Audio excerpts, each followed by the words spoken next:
New study claims the majority of the insurance companies here in Florida are, quote, low quality carriers. Yeah, it's really a concerning report as forecasters predict an above average number of storms this hurricane season.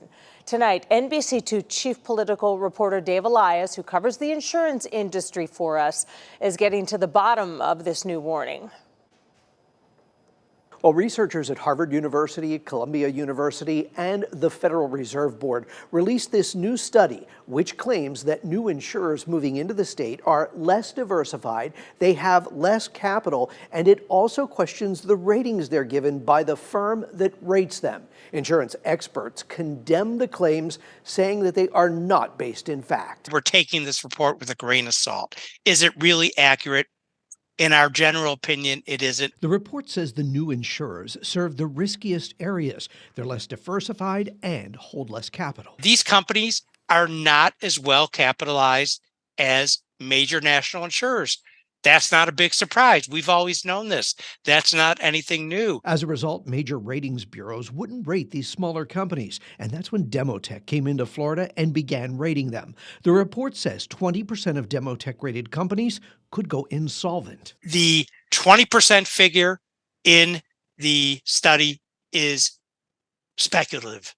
It's just based on information that the researchers determined.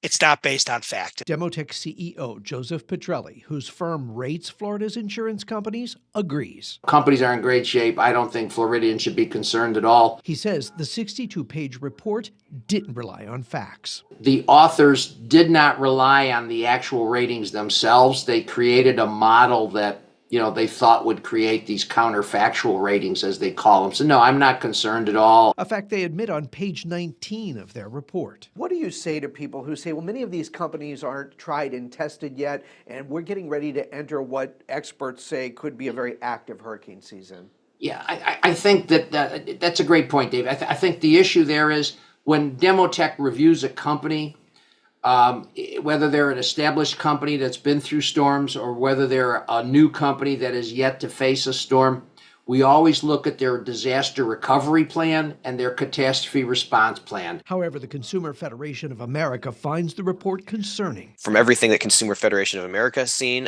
Florida's insurance market is still in some pretty big trouble. Now, it is important to point out that this report has not been reviewed by peers in the academic world, and Demotech says that it was not asked to participate in the report. In the studio, Dave Elias, NBC2.